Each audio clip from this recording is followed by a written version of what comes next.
Se a gente pensar um pouquinho o que é economia circular, né, trabalha-se basicamente aí com três princípios da economia circular. Quando a gente fala de economia circular, a gente fala aí da gente tentar projetar, e isso é interessante porque provavelmente a maioria escutou falar sobre economia circular em alguma relação com reciclagem, né? Mas a economia circular, a ideia é projetar, né? E aí o papel da gente na área de inovação, né, é projetar para não gerar resíduo, é projetar para não poluir, né? É projetar para capturar carbono, é projetar para criar impacto positivo. Então a ideia está lá no projeto, está lá no início da vida a preocupação com a circularidade, e não no final da vida, lá na disposição, saber como é que eu vou reciclar. Mas como a gente vive numa economia linear e que há uma montanha de resíduos, né, então muito que se fala de economia circular são de modelos que tratam os resíduos, mas é porque a gente tem uma lógica de projetar que não é circular também, infelizmente, né? E a ideia é que a gente também projetar para que esse produto, esses materiais, circulem muito mais tempo e de forma mais longeva, né? A gente vai ver nas várias possíveis estratégias, né? E, é claro, regenerar os sistemas naturais, né? E não extrair mais matéria virgem também, sempre que possível. Esse é um diagrama que chama diagrama de borboleta, né, que a gente tem os dois lados, né, o lado direito é o lado dos ciclos técnicos, o lado esquerdo é o lado dos ciclos biológicos. A gente, na engenharia de produção, pesquisa muito, né, até antes de ter essa terminologia de economia circular, a gente já falava de remanufatura, revalorização, né, já falava de modelos produto-serviço, que tem uma lógica de manter, prolongar os produtos em uso, né? Então, os ciclos técnicos falam muito da engenharia de produção e do nosso papel dentro do projetar as cadeias produtivas, projetar as organizações, produtos e serviços, né? Então, a gente também aqui no nosso grupo de pesquisa começou muito alinhado com os ciclos técnicos, né? Hoje a gente se aventura um pouco mais pelos ciclos biológicos, que é o lado esquerdo, principalmente nos modelos de negócio do tipo waste to energy, para a gente gerar energia a partir de biomassa, mas a gente trabalha mais timidamente, então os colegas da química, por exemplo, tem muita atuação aí nos ciclos biológicos, naturalmente, mas a gente tem aí uma atuação um pouco mais tímida nesses ciclos. Aqui um pouquinho da forma quando a gente fala de modelo de negócio, está muito presente nas discussões de modelo de negócio, né, como é que a gente vai gerar valor. E nos modelos de negócio para a economia circular, a ideia é que eles gerem valor dentro da lógica de economia circular. E aí esses 4 tipos de valor são muito abordados quando a gente trabalha os arquétipos de modelos de negócio. Então, a ideia primeiro, por circular, quanto mais interno o ciclo, melhor para a economia circular. O que são os ciclos mais internos, né? Então, se vocês lembrarem ali do diagrama de borboleta, quanto mais ali eu compartilhar, intensificar o uso, e aí depois, se não der, eu vou prolongar o uso, se não der, eu vou remanufaturar, revalorizar, e por fim, assim, a pior situação é quando eu estou reciclando, porque aí eu já estou trabalhando o resíduo, né? Então, a ideia é trabalhar nos ciclos mais internos para agregar mais valor, e a ideia de prolongar, né, criar valor por circular mais tempo, por deixar os materiais, os recursos mais tempo circulando. A ideia de cascatear, né, essa é uma ideia que a gente já usava em simbiose industrial, né, que é a ideia de que, às vezes, o resíduo, né, de uma cadeia, ele vai ter muito mais valor numa outra cadeia produtiva, né? Tipicamente, por exemplo, os resíduos de biomassa, por exemplo, do agronegócio, tem muito mais valor, e a gente está vendo, né, já sendo capturado, tem muito mais valor na geração de energia a partir do uso dessa biomassa, que está muito associada com o conceito de âncora, né, que as usinas têm desempenhado aí para essa simbiose industrial e para cascatear o valor desse resíduo, né? Então, esse é um outro elemento de valor importante. E, por fim, a ideia de substituição, né, por insumos puros, não tóxicos e portanto, não poluentes. Em termos de princípios, aqui também puxando a sardinha para a engenharia de produção, né, a gente vê que 2 deles também estão na alma do que a gente considera engenharia de produção, que é a questão da otimização, né, e a otimização do uso de recursos de forma mais eficaz, e a questão de promover efetividade sistêmica, que também é algo que é muito caro para a engenharia de produção, né? E é claro que o primeiro é preservar o capital natural. Bom, falando um pouco aí dos nossos trabalhos, né? A gente, como a gente está bem desde o início aí desse movimento de economia circular, né? A gente também ajudou a operacionalizar esse construto, como a gente fala de forma mais acadêmica, né? Então, a gente tem esse primeiro trabalho mais seminal do nosso grupo, que a gente levantou as principais escolas de pensamento que estruturaram essa área de conhecimento, né? Porque nesse momento, quando a gente fez esse artigo, ainda havia a fronteira do que era economia circular, né? Na própria área nossa, mais de operações, havia um desconforto, né? Porque pegando termos que a gente já usava, como remanufatura, encapsulando tudo dentro do que era economia circular, né? Pegando também toda essa literatura nossa de análise de ciclo de vida, né, do início da vida, que a gente chama BOL, Beginning of Life, Middle of Life and End of Life, que a gente trabalha aí nas análises de ciclo de vida, e tudo isso era meio encapsulado, né? Então, esse primeiro trabalho nosso seminal foi para a gente, até para a gente poder trabalhar, para a gente operacionalizar melhor esse construto e usar nas nossas pesquisas, né? E ele acabou sendo aí, importante aí, naquele momento para a literatura. E aí a gente começou a estudar as inovações de modelos de negócio. O nosso grupo já era um grupo de inovação, então a gente já trabalhava há muito tempo com inovação de modelo de negócio, mas aí a gente começou a trabalhar a inovação numa perspectiva de inovação para a sustentabilidade, né? Então, o que a gente começou a trazer de novo para os modelos de negócio, para os instrumentos que a gente usa com as empresas para modelar o negócio, né? Então, a gente começou a tentar mapear qual que era a diferença, né, do negócio convencional para modelos de negócios para a promoção, né, da sustentabilidade, da transição para o desenvolvimento sustentável, né, e algumas características são necessárias, né, então ele mantém em geral, as características dos modelos de negócio business as usual, mas ele amplia a preocupação, né?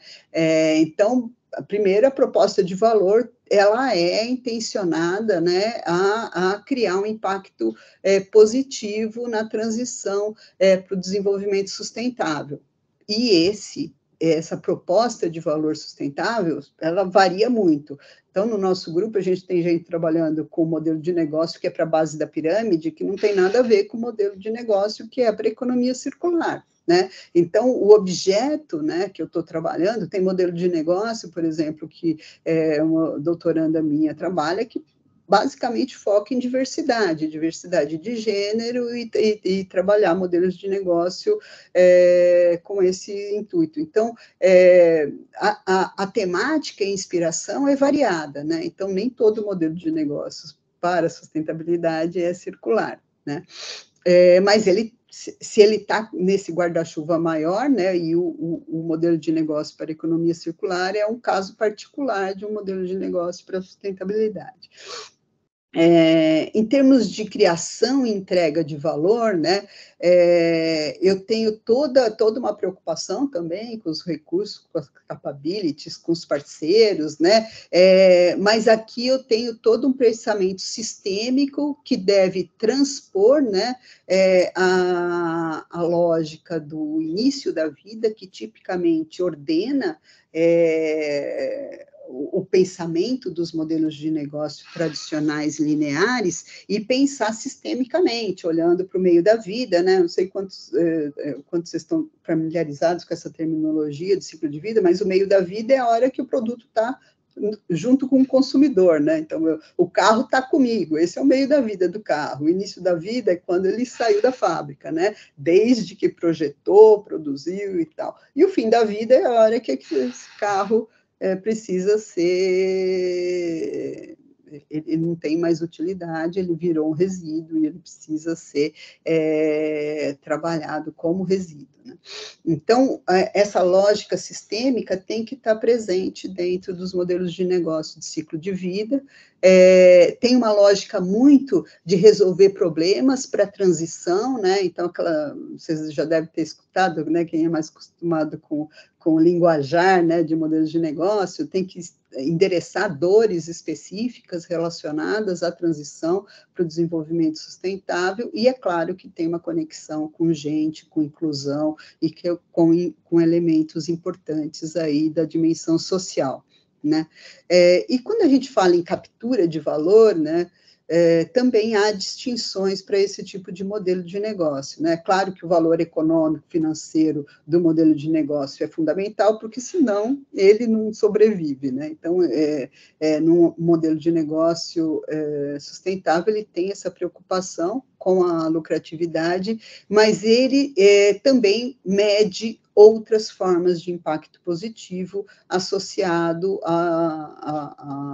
aos objetivos do desenvolvimento sustentável, ao impacto ambiental e outros impactos positivos que o modelo possa trazer para a transição, né?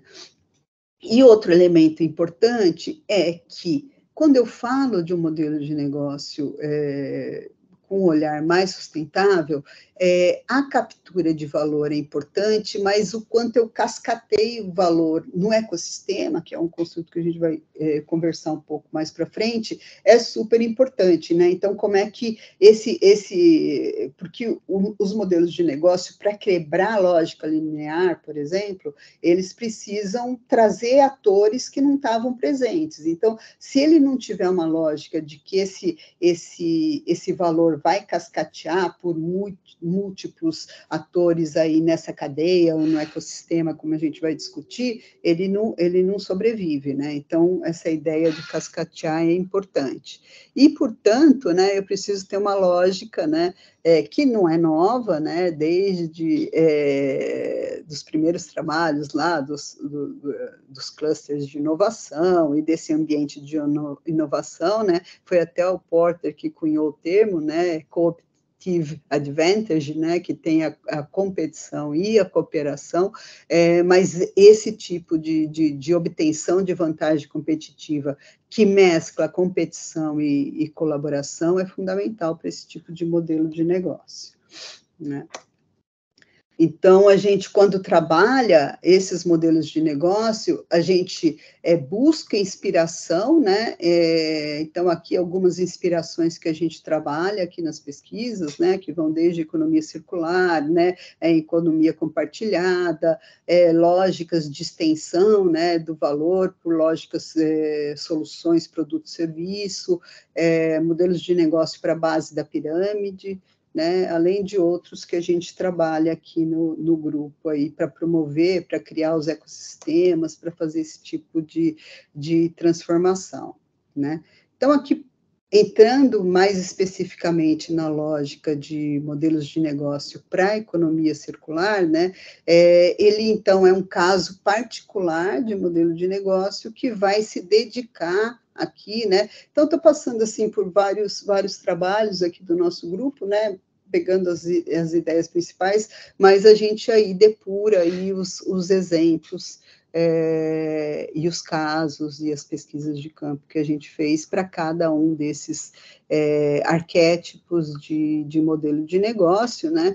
Então, os modelos de negócio que fecham os ciclos, né? E aí, então, a gente vai ter a cadeia retornando os seus produtos de forma mais efetiva, né?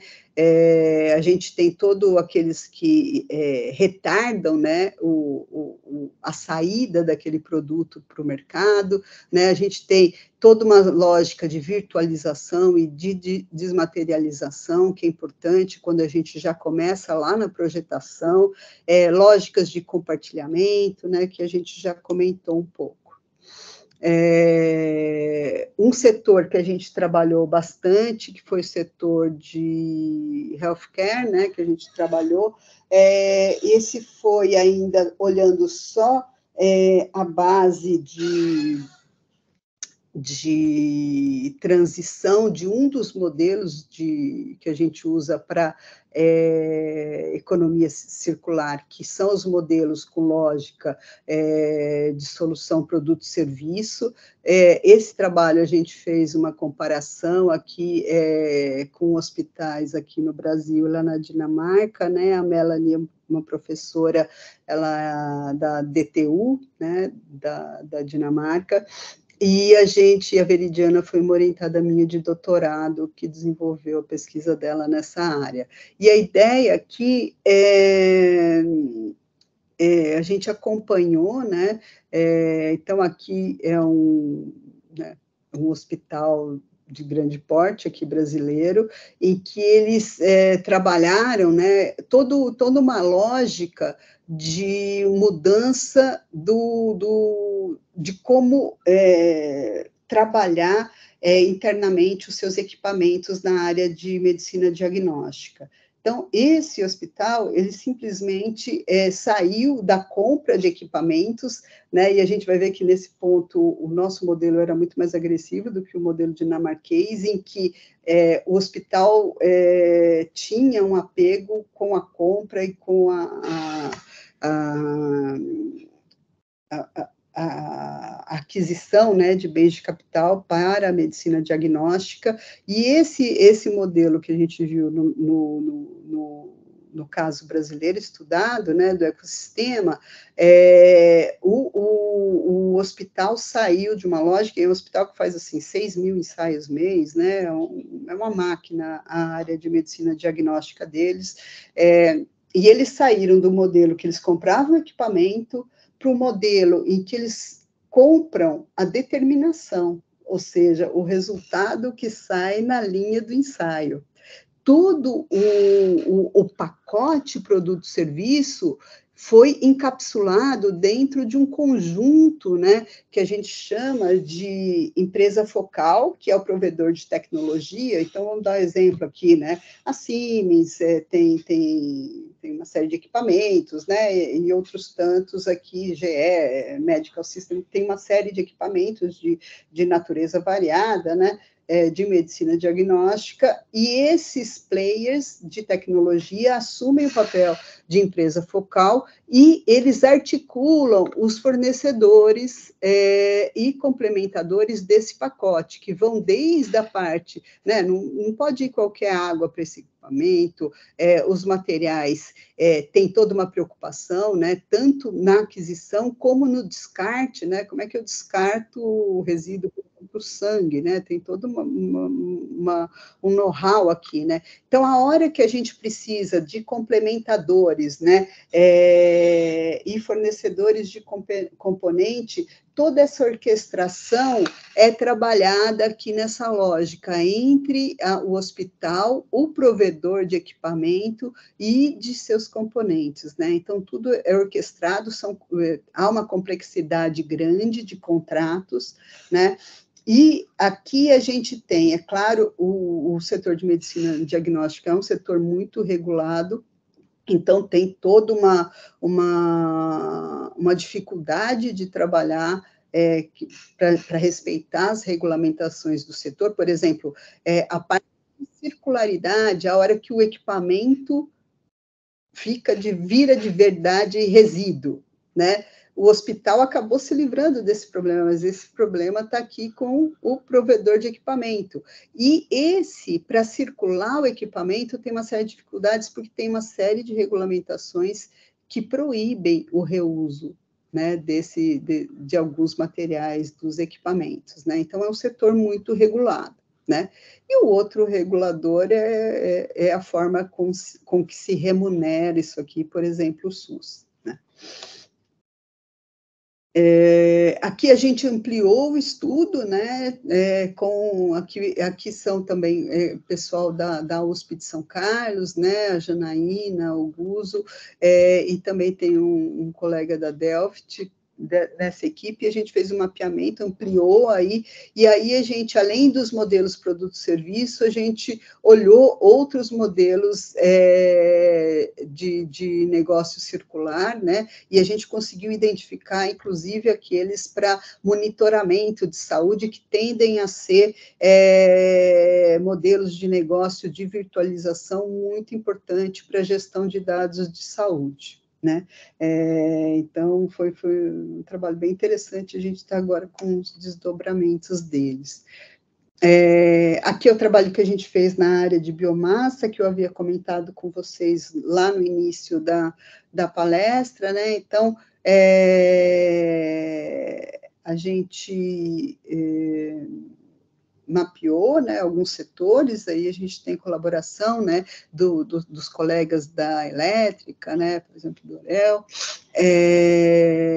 e aí esse projeto, a gente tem toda uma lógica também dos cálculos, né, de eficácia, né, de cada uma das biomassas para viabilizar a geração de energia, né. Aqui a gente está pegando mais a parte da análise, pensando na simbiose industrial, nos modelos de negócio e nos parceiros, né. Então, a primeira coisa que a gente fez foi esse mapeamento, né, então, tem os principais resíduos que a gente podia contar para alavancar, né, esse tipo de modelo de negócio que a gente chama de waste to energy, seriam os resíduos sólidos urbanos, o da pecuária e do setor sucroalcooleiro, né? Então, a gente identificou alguns resíduos, né? O foco era o estado de São Paulo nessa pesquisa, esse projeto, né? Que foi o projeto de pós-doc da Margarete, que é pesquisadora do nosso grupo, né? Então, a gente mapeou no estado de São Paulo, e aí a gente resolveu fazer e traçar os modelos, inclusive tem sido os modelos que têm sido mais implementados, né, e a gente tem feito algumas, mais a Margarete, o Dorel e o Munir têm feito vários workshops com atores, né, do setor, para a gente trabalhar esses ecossistemas, porque eles não acontecem sozinhos, a gente tem um problema de sazonalidade nesses resíduos, né? Então, a gente precisou usar o conceito de âncora tenante, que é um conceito importante na área de economia e de simbiose industrial. E por quê? Porque as usinas fazem esse papel de concentração, né, para os modelos a partir dessa biomassa, né? Já nos modelos, por exemplo, de biomassa a partir de resíduos sólidos, aí empresas como a Sabesp têm um papel importante. Até a Sabesp tem na planta de Franca um modelo de circularidade a partir de resíduo sólido urbano para geração de energia, bem legal. A gente estudou também o ecossistema circular para produtos orgânicos, isso também foi em São Paulo, esse foi uma parceria lá com o pessoal, né, quem liderou a pesquisa foi o pessoal lá da Unesp de Bauru, a região também ali mais próxima da onde esse ecossistema ele vai até o sul de Minas, né?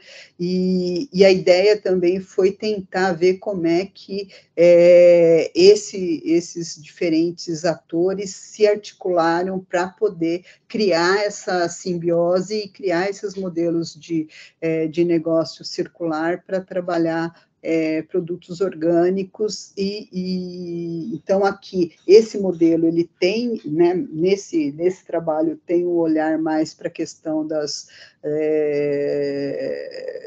do valor a partir da lógica da economia circular, mas também tem todo um trabalho aqui mais da agricultura orgânica que transcende aí os modelos de negócio circular e o ecossistema que a gente trabalha aqui,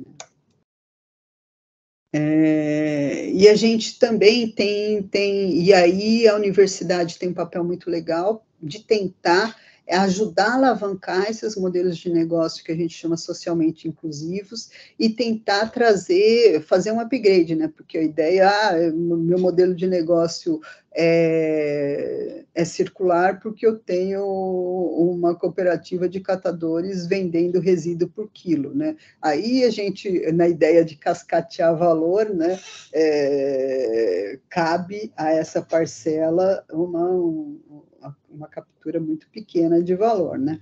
Então, a ideia nossa é que a gente possa ter modelos de negócio em que a inclusão social não fique no resíduo, mas que ela também permeie e chegue até o projeto, e nesse sentido, os trabalhos nossos na cadeia de moda têm sido bem promissores, assim, prometem ser bem promissores, né?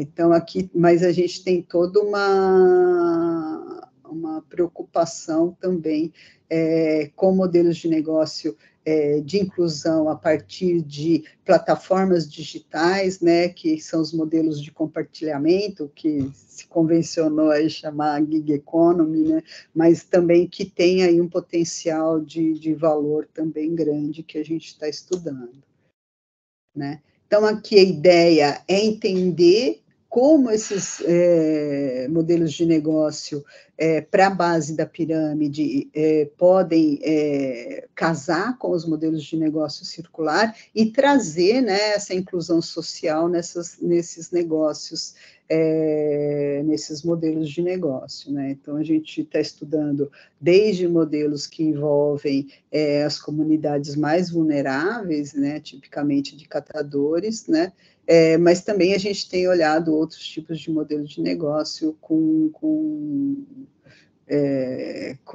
outras lógicas de trabalho, né, pensando que isso é uma transformação que a gente chama sociotécnica, então tem todo um outro jeito de ver a organização do trabalho a partir da perspectiva da economia circular e das suas formas de capturar valor, né?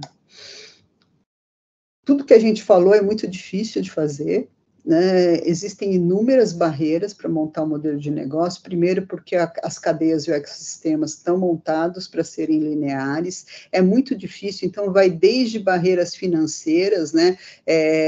Inclusive de sistema de tributação em vários setores, a gente tem bitributação de resíduo, por exemplo, né? Se eu vou, meu modelo de negócio é sistema produto-serviço, a lógica de tributação para empresas de produtos e serviço fica uma lógica kafkiana para entender as questões de taxas, de impostos, né? Então, são questões bastante desafiadoras a hora que você resolve mudar o modelo, né? Se eu vou usar um modelo de compartilhamento ou um modelo de extensão de vida útil, depende muito do quanto o consumidor, né, adere a esses modelos, né? A gente sabe, por exemplo, que tem uma diferença muito grande geracional, né? Os modelos, por exemplo, de compartilhamento são muito absorvidos pelas gerações mais novas, mas não são muito absorvidos pelos consumidores né, já de uma faixa etária acima dos 40, por exemplo. A gente também tem mais dificuldade por exemplo, comprar produtos remanufaturados, né? Então, há uma rejeição por parte de uma parcela ou de algumas categorias de consumidor que são estudados. Então, para alavancar várias das estratégias de economia circular, há também uma dificuldade a partir da perspectiva do consumidor, né? Tecnologia e conhecimento. A gente sabe muito bem como produzir os itens, a gente sabe muito pouco de como desmontar os itens. Aliás, a maior parte dos resíduos, o grande desafio é saber o que tem naquele resíduo, né? Porque para reutilizar, precisa saber o que tem naquele resíduo, né? Então, por isso a importância de projetar para a circularidade, né? Então, quando eu projeto para a circularidade, a questão da identificação do resíduo, de tudo que tem, do item, né? E de tudo que tem nele, para facilitar o desmonte depois, no fim da vida útil, é fundamental. Mas hoje a gente tem uma montanha de resíduo que a gente não sabe o que tem naquele resíduo. Como reaproveitar, né? E mesmo que eu saiba, eu vou aproveitar um tecido de algodão que eu peguei de uniformes que são 100% de algodão. Como é que eu tenho equipamentos potentes, eficientes, automatizados, que eu vou desfiar, transformar um tecido em fibra de novo, desfibrar? Eu não tenho na mesma escala, na mesma qualidade, na mesma tecnologia, né? Então, falta know-how, né, tanto do como tecnológico para fazer, né? Então, a gente tem se deparado, né, com bastante barreira, e a gente tem tentado trabalhar em diferentes arquétipos de modelo de negócio. As barreiras são distintas por arquétipos, cada uma delas tem naturezas distintas, então não dá para padronizar, né? Então a gente tenta, num termo de computação, né, debugar, né? Pega para aquele contexto e tenta desfazer aí as principais armadilhas e criar. Porque se a gente pensa, barreira é algo intransponível, né? A ideia nossa é transformar a barreira em obstáculos para que a gente possa, de fato, fazer a transição, né? Então, a gente tem trabalhado bastante. O Steve, vocês devem ter visto, é um parceiro de Cambridge, um professor do IFM, que é o Institute for Manufacturing, que a gente tem trabalhado bastante junto. Então, aqui, então, a gente falou muito do modelo de negócio, né? Agora a gente vai falar um pouquinho que os modelos de negócio eles não são entregues sozinhos. E a grande armadilha é que a gente hoje trabalha com grandes cadeias globais de valor, né? Essa é uma lógica que vem desde a Revolução Industrial. E para a gente mudar para a circularidade, a gente tem que vencer essa lógica, né? E eu costumo provocar aqui nossos alunos, né? Que essa cadeia aqui, nos últimos, acho que desde a criação do nosso departamento, que faz 65 anos esse ano, em alguma aula, algum aluno nosso viu essa cadeia, dada em aula por algum professor, essa cadeia de produção absolutamente linear, a qual a gente ajudou a transformar em eficiente, eficaz, resiliente, estudou efeito rebote, estudou efeito chicote, ajeitou cada um desses elos da cadeia, tanto de processamento como distribuição, além de olhar a logística, né? Então, a engenharia de produção passou, desde a sua criação, otimizando essa cadeia linear. E por isso que hoje a gente 90, né? 90, hoje, tem um dado ruim, né? Que a circularidade, desde que eu estudo, ela vem caindo, né? É um serviço ruim que a gente está fazendo em pesquisa, né? Mas a verdade é que essa transição é super complexa, né? É super complexa e a gente não consegue reverter essa ordem. É muito eficaz e eficiente essa cadeia linear.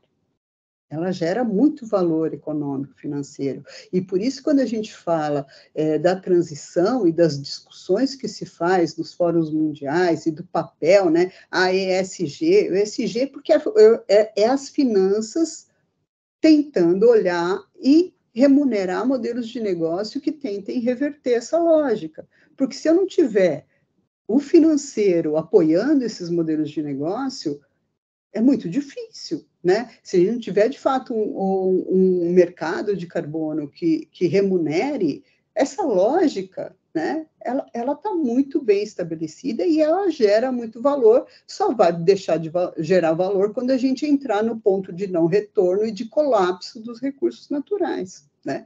Então, hoje, cada ator individualmente está trabalhando com essa lógica de valor, e é muito difícil, se eu não tiver um financiamento para a ESG, né? Não basta ter regulamentação de resíduos sólidos, eu preciso ter captura de valor e eu preciso ter o mercado financeiro financiando esse valor, né?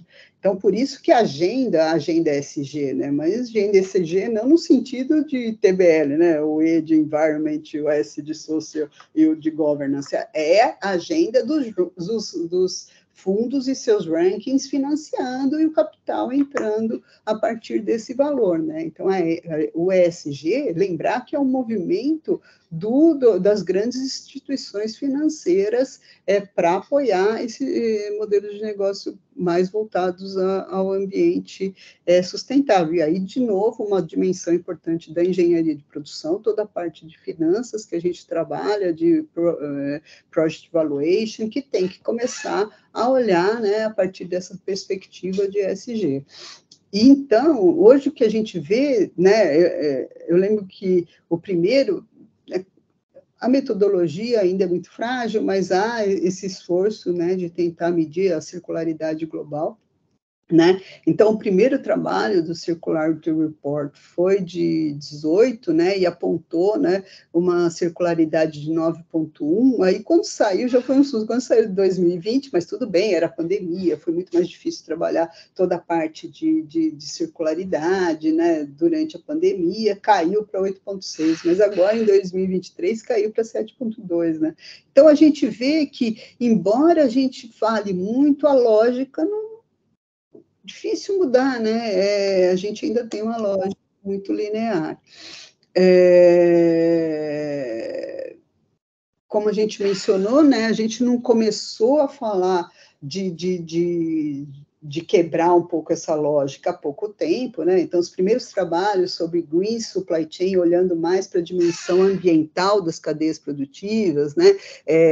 Trabalhando essas cadeias para orquestrar, gerar menos impactos, análise de ciclo de vida, né? Uma busca mais por green procurement em toda a parte da supply, né? Então, uma preocupação muito maior com a dimensão ambiental, que já começou lá em 1997, mas que, como vocês podem ver, né, essa aqui é a produção de pesquisa nessa área, né, crescendo, né, sempre, né, então tem muita gente ainda preocupada na dimensão ambiental das supplies, né, então, é uma área, e o que seria essa? Uma lógica muito forte na reciclagem, na área de produção, uma lógica, uma preocupação lá desde o final da década de 90, com a logística reversa, com a análise de ciclo de vida, com usar tecnologias mais limpas de produção, né? E todo o poder de compra, né? A governança das cadeias, orquestrando para uma preocupação maior com redução das emissões de carbono nos seus contratos, que a gente fala de díades aí nos vários elos, né? Mas sem uma preocupação ainda nesses modelos com circularidade no sentido mais amplo, né? Nessa lógica, o nosso grupo aqui, junto com o pessoal de Santa Catarina e da Universidade de Portsmouth, o Diego também é um pesquisador, e a Lucila, que a gente tem parceria, acabamos de aprovar um projeto junto agora, e a gente olhando sempre a perspectiva sistêmica desses modelos, né? Aqui é um que a gente faz uma análise de equações estruturais e a gente comprova efeitos mediadores, né? Se a gente usa uma lógica sistema, né? De olhar desde lá das práticas de input, né? Que são basicamente as de design, né? Olhar as práticas de processamento e olhar as práticas de fim de tubo ali, né? Que a gente chama de saída. Quando a gente vai para uma lógica mais de cadeias produtivas sustentáveis, a gente, então, pulei, fui meio rápido, né, que eu estou achando que eu estou falando muito. Desculpa, gente, professor da palavra é um problema, né? Então, a ideia aqui é que a gente olhe também as dimensões sociais, e aí veio forte, é bem mais recente, né? Começou lá em 2003, mas vocês veem que ainda está mais iniciando as pesquisas, né, que é esse gráfico da base, mas aqui já uma preocupação com o uso de mão de obra infantil nas cadeias, uso de mão de obra análoga à escravidão, toda uma preocupação com elementos, usar práticas justas de trabalho, então toda uma preocupação com questões que envolvem aí a dimensão social e, é claro, o crescimento aí muito grande da literatura da responsabilidade social corporativa, inclusive das suas certificações voluntárias, né?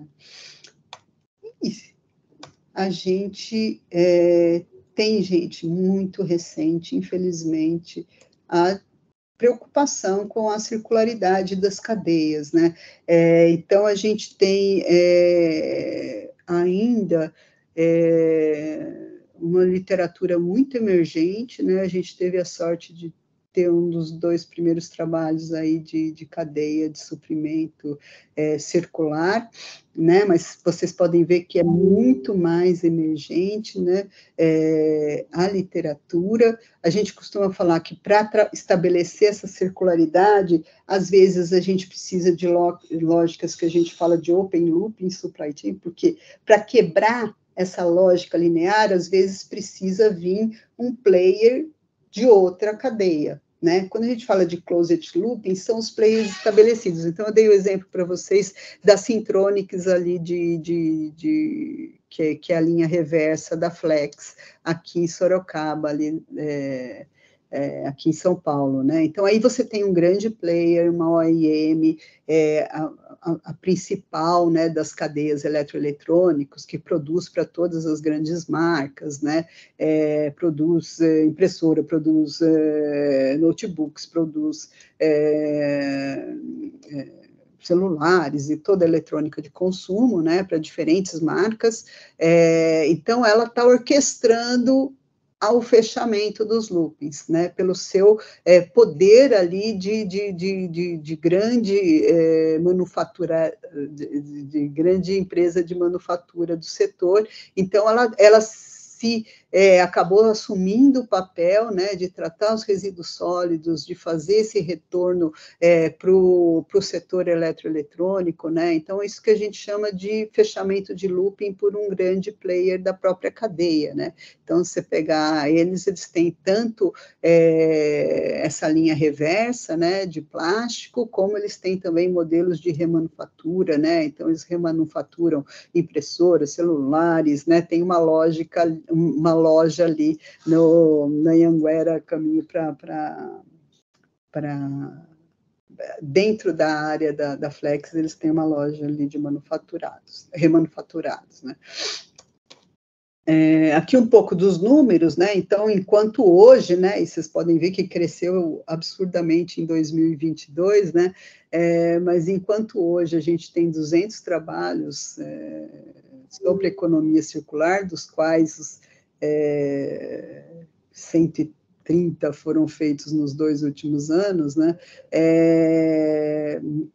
Dos outros tipos de cadeia, a gente já está muito mais consolidado, aí 2.500, 2.700 trabalhos. Só para vocês verem, assim, 2 setores bastante distintos, por exemplo, a cadeia da moda, esse é um estudo que a Fundação Ellen MacArthur fez, a cadeia da moda, hoje, 73% é resíduo que vai para o ambiente, que vai ser incinerado, que não é reaproveitado, né? Apenas 2% vem da matéria-prima, vem de produtos reciclados, 1% da própria cadeia e 2% de cascateado de outras cadeias produtivas, notadamente o uso em energia, né? Então, a gente tem aí 97% dessa cadeia funciona, extrai matéria-prima virgem e joga 73% lá para ser incinerado ou no ambiente, né?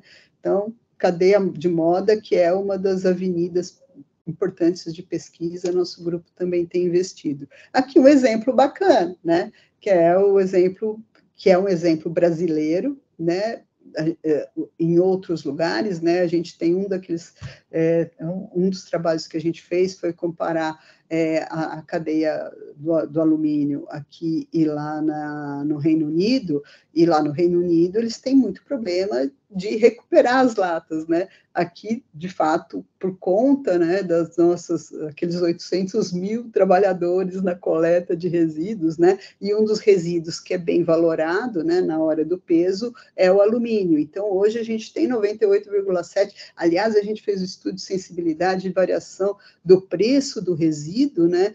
Então, pequenas variações no preço do quilo do resíduo traz grandes variações aí no modelo de negócio circular, né? Então, como é um resíduo bem valorado lá no peso, a gente tem aí 98,7% das latas brasileiras, latas recicladas, né? Então, aqui a gente tem esse é aquele que eu mencionei, que foi um dos primeiros trabalhos a falar em cadeia de suprimentos circulares, né?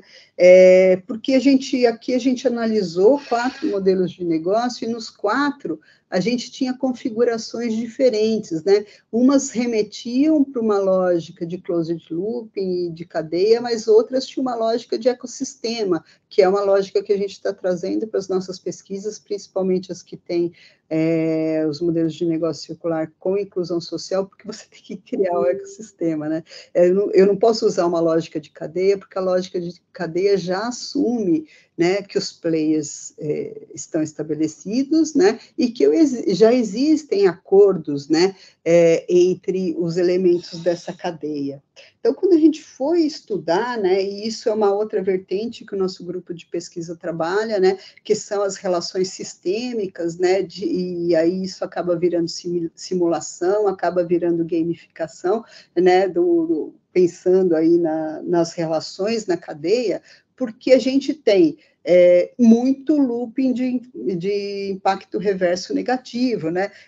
Um arquétipo que acaba aparecendo várias vezes nas modelagens sistêmicas nossas é o arquétipo da tragédia dos comuns, né? Então, quando a gente vai para essas abordagens mais de simulação, o difícil é entender os loopings de feedback, né? Que não são muito óbvios e às vezes, como a gente diz, o inferno está cheio de boas intenções, né? Então, tem muito modelo de negócio com proposições de valor circular que tem alguns impactos na sustentabilidade negativo. Por exemplo, alguns modelos de sharing de bicicletas ou modelos de sharing de alguns equipamentos que não foram, né, projetados para aquele nível de uso naquela intensidade, né? Então, imagina uma bicicleta que está sendo usada no modelo de compartilhamento. Ela tem que ser mais robusta, porque senão ela vai quebrar muito mais rápido e não vai fechar essa lógica, né? Vai virar resíduo muito mais rápido, porque ela não foi projetada para esse uso muito intenso que um modelo de sharing vai precisar dele, né? Então, é preciso entender e não é óbvio o resultado. Então, a gente tem trabalhado, né, em modelos mais quantitativos, esse aqui também, tentando identificar, né, as relações de valor, né, dos diferentes ciclos técnicos, se há tensão entre captura de valor e compartilhamento de valor, porque a própria relação entre os players, né, partindo do princípio de compartilhar valor, né, há uma literatura que argumenta que, pelo contrário, que há uma tensão negativa, então a gente tenta fazer esses estudos mais confirmatórios, mostrando, né, o impacto tanto positivo nos critérios competitivos ali do modelo de negócio, né, custo, flexibilidade, qualidade, entrega, inovação, mas também na captura e no compartilhamento de valor. A gente está também montando uma estrutura, né, de tentar entender quando a gente precisa criar e orquestrar o ecossistema em ambientes circulares, qual tipo de ecossistema, porque às vezes a gente tem ecossistemas muito ancorados, né, na plataforma, ecossistemas de característica digital, outros têm, principalmente os mais focados em inclusão, têm características de modelo de negócio com ecossistemas empreendedores, e tem outros que são modelos de negócio com ecossistemas tradicionalmente de inovação, que tem outra característica, tem uma empresa focal. Então, cada um desses diferentes ecossistemas vai trazer desafios diferentes. Para serem, e em geral, a gente tem até apoiado a construção desses ecossistemas, a catalisação dos principais players em alguns contextos de inclusão social. No caso das cadeias, quando que eu uso essa lente teórica, né? Eu já tenho as relações, né? Então, a maioria das cadeias já está tratada. E se eu não for as cadeias estabelecidas globais que estão aí há 200 anos e tentar promover circularidade, a gente não vai aumentar essa taxa de 7% de jeito nenhum, né? Então, os modelos nas cadeias estabelecidas têm que vigorar, não é só os novos modelos de circularidade open looping, né? Que a gente com licença, Marli, só um minutinho, com licença. O Flávio Grispa e a professora Graça têm perguntas. Você acha melhor? Acho que tem mais 2 slides só, se vocês quiserem. Termina, tá, depois a gente passa a palavra primeiro para o Flávio, depois para a professora Graça, para eles fazerem as perguntas que eles querem fazer para você. Desculpe ter interrompido, Marli. Imagina, não, porque se faltasse mais coisa eu ia falar para a gente fazer, mas como eu já sei que falei bastante, desculpe, eu fico falando, fico viajando, mas mas essa que a gente está trabalhando aí, a perspectiva da governança e a governança colaborativa, que é um dos gargalos para destravar tanto nos ecossistemas como nas cadeias, né? Então, esse é um trabalho que a gente está investindo bastante, né? Bom, em linhas gerais, gente, tem muita coisa para fazer, a gente às vezes fica até perdido nas pesquisas, né? Eu acho que a engenharia tem um papel super importante nessa transformação para a economia circular, né? Então, a gente tem conversado com colegas de outro departamento, da química, da civil, da Minas, né? Então, hoje mesmo estava falando aqui, trouxe o colega, o Antônio Figueiredo, né, que mexe um pouquinho com, né, grandes demolições e como é que trabalha o resíduo da circularidade do resíduo dessas grandes demolições na área de construção, né, de grandes obras de infraestrutura. Então, a gente tem, assim, o potencial de engenharia para aumentar a circularidade é fundamental, né, e a gente ainda replica muita lógica linear, né, então a gente também precisa se questionar, né, se a gente está ajudando ou não a transição. Aqui agradecer alguns apoios que a gente teve, né? Esses foram alguns fundos bilaterais que a gente conseguiu para trabalhar e que ajudaram muito nas parcerias que a gente teve. Esses também foram projetos FAPESP que a gente conseguiu nesse período. Boa parte das pesquisas que vocês viram foram, de alguma forma, apoiada por esses projetos, e a gente acabou de ter 2 projetos novos aprovados, né? Esse é um temático FAPESP, que começou agora, né, em junho, e para olhar basicamente a lógica de economia circular, modelos de negócio visando a inclusão social. E a gente, você vai falar, nossa, o que tem offshore a ver com economia circular? Mas o meu pacote aqui é tentar trabalhar as lógicas de circularidade, tanto para descomissionamento de plataformas, como para projetar para a circularidade nos ambientes offshore, né? Então, o nosso pacote de trabalho é trazer economia circular para esse projeto, que é um centro FAPESP Shell, que a gente teve aprovado também recentemente. Aí. Então, acho que esses são os desafios nossos, né, para os próximos 4 anos, né, aqui algumas referências que a gente usou, e obrigada, desculpe se eu acabei demorando muito aí para falar, eu acabo me apaixonando aí, falando muito. Desculpa, professor, não pode dar a palavra, professor, é uma desgraça. Tá ótimo, Marli, foi muito boa a sua apresentação, a gente agradece muito. E a ideia é essa mesmo, é falar sem grandes repressões, né? Mas foi ótimo, eu vou pedir para o Flávio expressar a pergunta que ele quer fazer, depois vou pedir para a professora Graça também expressar a dúvida. Então, vamos lá, Flávio. É o seguinte, eu não sei direito como formular, talvez você vai ter que interpretar. Eu acho que você tem na mão uma circularidade automática com o carbono, porque toda a produção gera carbono, toda a atividade gera carbono, que precisa ser revertido. Então, ele fecha o ciclo através do carbono, seja você mudar, aproveitar o carbono para fazer alguma outra coisa, ou seja, para você realimentar e mudar o processo produtivo para diminuir a quantidade de carbono. Tá? Não preciso necessariamente ter uma quantificação financeira do carbono, porque hoje em dia você tem o processo do net zero.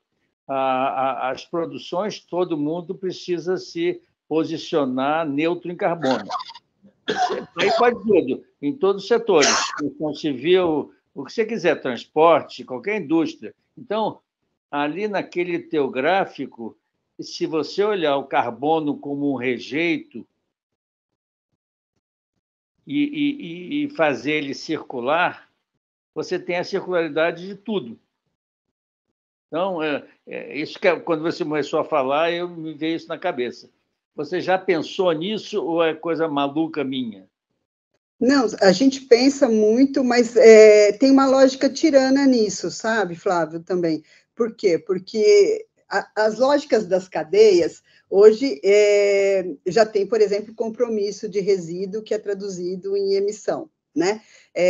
E aí eu pago a emissão que eu não consigo fazer. Eu faço ações mitigatórias. Por exemplo, tem gente que só faz certificação disso. Então, eu não consigo dar conta do meu resíduo e aquilo virou emissão, e aí eu pago para que alguém faça isso por mim.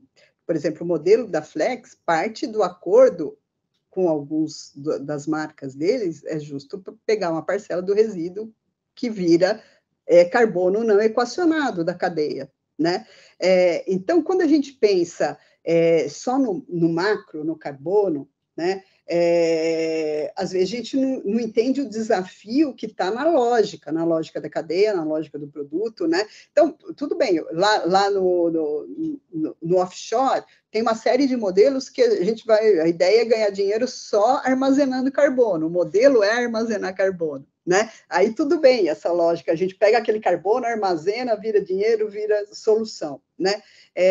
Mas as cadeias têm uma lógica dinâmica de geração de emissão, que elas precisam ser equacionadas, e precisam ser equacionadas de forma sistêmica. Se a gente fica pensando só no carbono e em abster o carbono, primeiro que a gente também vai acabar com o recurso natural, alguns deles não renováveis, né? Porque a gente não está retornando, a gente está só tentando capturar. Então, quando eu falo da financiarização, é porque parte do que eu não consigo resolver, eu como um ator naquela cadeia, ou como um ecossistema, eu pago. Eu pago para alguém que vai fazer uma ação para capturar carbono, né? Então, essa financiarização, ela é importante, porque eu não dou conta. Por exemplo, em cadeias, aquela têxtil. Estou falando o seguinte, você precisa ser neutro. Se você é neutro na tua cadeia, e aí eu estou dizendo, o carbono volta para fechar. É uma cadeia fechada. Eu preciso ser neutro. Essa que é a lógica. Independente do ser neutro pagando algum outro que está fazendo... Não, calma. Primeira decisão, eu preciso ser neutro. Eu tenho que me apresentar neutro. A minha cadeia circular é neutra. Se é pagando outro, eu diminuir, ou usando novo material, isso é outro problema, mas eu estou dizendo que aquela cadeia é neutra. Então, eu me apresento como neutro. Isso tem uma lógica do net zero. Eu não estou querendo ganhar dinheiro com carbono, eu estou querendo ser neutro.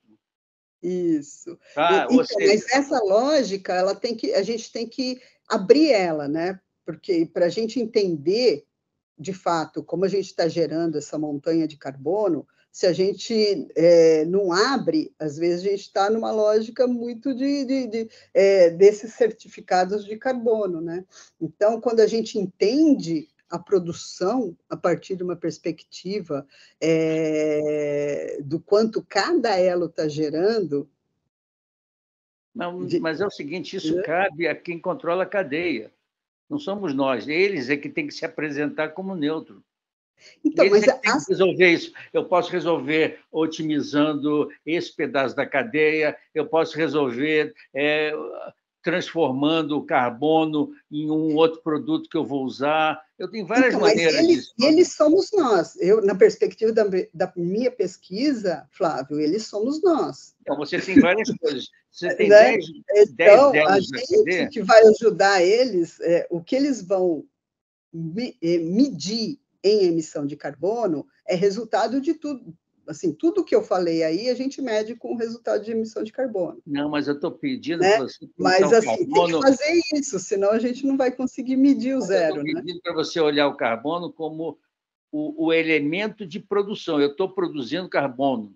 Então, eu tenho que, em vez de ser um rejeito qualquer, fica o rejeito do carbono. Mas se eu falar muito, a professora Graça está querendo falar, eu estou tomando muito tempo de vocês. Não, e a gente olha isso, né? A gente olha isso o tempo todo. Eu só estou... E mede. Mede não só a emissão, como o valor. Não, eu estou né? Mas a gente tem a preocupação para você fechar a cadeia com carbono. Você fecha a cadeia... Não, esse que eu estou... Desculpe, professora. Deixa eu passar a professora Gatô, baixar minha mão aqui, que está muito levantada, está doendo a mão. Bom, boa noite a todos. Eu sou a Graça Foster, né? Passei 40 anos da minha vida na Petrobras e fiquei muito satisfeita de ver a professora mostrar como último slide dela exatamente um slide na área offshore, né? Eu pensei, caramba, agora que vai começar alguma coisa assim, bem perto daquilo que eu tenho mais conhecimento. Mas eu fiquei muito impressionada com a dificuldade da estruturação do negócio que a universidade que você conduz aí com seus mestrandos e doutorandos, né? Mas tem que ter uma linha de corte, né? Eu acho até que depois a professora respondeu isso em algum momento. Eu imagino assim que para cada produto que se queira, né, reaproveitá-lo, existe uma linha de corte econômica, né, um valor econômico agregado, o EVA, né, então, assim, porque a partir dali você está destruindo valor, né, isso eu posso querer dar mais um passo, tecnicamente, quimicamente, fisicamente é possível, mas eu começo a destruir valor. Então, isso aí tem uma loja, é um job muito, muito rico, muito, muito interessante, né? Então, eu acho que um dos pontos muito difíceis desse trabalho que vocês fazem, e que eu li tão pouco sobre esse trabalho, que a gente não tem tempo de ler tudo, né? Tem pilhas de livro para tudo que é lado, mas assim, você veja bem o direito tributário, né? A política tributária nova que vem, ou essa que existente, ela tem um efeito mortal, ou avassalador, ou recriador de várias etapas dessas camadas que você mostrou, que eu não consegui decorar o nome, feito uma borboleta, né? Umas asas de borboleta. Assim. Então, eu acho que tem que ter software. A minha pergunta para você, professora, é se vocês trabalham com vários softwares a depender a depender do projeto. Por exemplo, uma coisa que eu vi muito o governo me cobrar, inclusive, numa determinada época que eu trabalhei no Ministério de Minas e Energia, era querer produzir biodiesel a partir do óleo de mamona. Mas como? O óleo vegetal, né, tem um valor internacional muito maior do que o biodiesel. É só mais uma equação de esterificação, mas você destrói mais de 200% do valor daquele produto que você tinha, gastando um monte de dinheiro para chegar ao biodiesel de mamona para poder atender a agricultura familiar. Eu não sei se não tem lógica o que eu estou falando, mas eu enxergo essa economia circular dessa forma. Assim, eu não sei se eu estou certa. Por exemplo, nesse caso, né, trabalhar o resíduo, e por que naqueles modelos a gente usa tanto a lógica do conceito de âncora, né? Porque logística já é um problema. O resíduo já não vale muito. Então, se eu tiver que transportar o resíduo para processar em outro lugar, então você tem que primeiro ver oferta de resíduo, depois ver onde eu posso acumular esse resíduo, para depois, e onde há menos fluxo de logística, porque esse resíduo ele pode até deteriorar. Isso, né? E ele tem que ter uma eficácia boa na transformação, na conversão. Né? Então, tudo isso a gente tem que quantificar já, assim, no início, né? Então, bem complicado, porque tem que colocar tudo todo aquele, né? Então, não basta ver aonde está o resíduo, mas quanto fica a logística desse resíduo, sabe? E cada resíduo tem alguns podem ser complementares, mas a grande maioria tem uma dificuldade tecnológica de você usar diferentes resíduos. Então, é bem difícil, e a hora de monetarizar tudo isso, né, que a gente chama, engenharia de produção gosta de dar nome, project valuation, né, quando faz essas análises, né, é bastante complexo, né? Mas a linha de corte econômica é mais do que um VPL, valor presente líquido, um estudo de viabilidade técnica, econômica, ambiental, social. Eu suponho que seja mesmo que você parou de agregar valor e agora você está destruindo o valor se você der mais um passo. Por exemplo, se for um lixo que ele vai se deteriorar, ele está numa condição muito pior, que eu entendo que você não tem mais como agregar valor a ele, e você está destruindo o valor da cadeia. Não, tem alguns resíduos que não tem como mesmo, né? É só uma pergunta, se a EVA é importante para vocês, se a política tributária tem um efeito assim bárbaro, tanto positivo quanto negativo. Né? Tem um efeito bárbaro, negativo. A gente faz análise de valor agregado, mas a gente também agora está... porque alguns desses retornos acabam virando ações mitigatórias que valem na neutralização de carbono e, portanto, valem na lógica financeirista. Porque eu não consigo ver nada vingar sem lógica financeira. Não existe nada que fique de pé. Exatamente. Se não tiver lógica financeira, não prospera. Pode virar uma tese de mestrado, de doutorado, fica na prateleira. É triste. Mas tem que ficar em pé, né? Tem que ficar em pé economicamente. Assim é que eu vejo esse mundo cruel. Mas, enfim, boa parte desses trabalhos são modelos de negócio firmes, né? Professora, olha, muito obrigada por tudo que eu aprendi aqui, que foi muito bacana. Parabéns, viu? Obrigada. Então, eu vou considerar encerrado por aqui hoje. Então, tá bom. Muito obrigado. Parabéns, Marli. Muito obrigado a todos. E até a nossa palestra de outubro, que vai ser dada pelo Sérgio Henrique, sobre fitofisionomias e como as fitofisionomias do Cerrado e das diversas regiões brasileiras têm sido alteradas ao longo do tempo. Então, é uma questão muito importante para a sustentabilidade, e assim a gente vai tocando. Então, muito obrigado a todos e todas, e até a próxima. Marli, parabéns. Obrigada, professor, pelo convite. Obrigada aí a todos pela presença.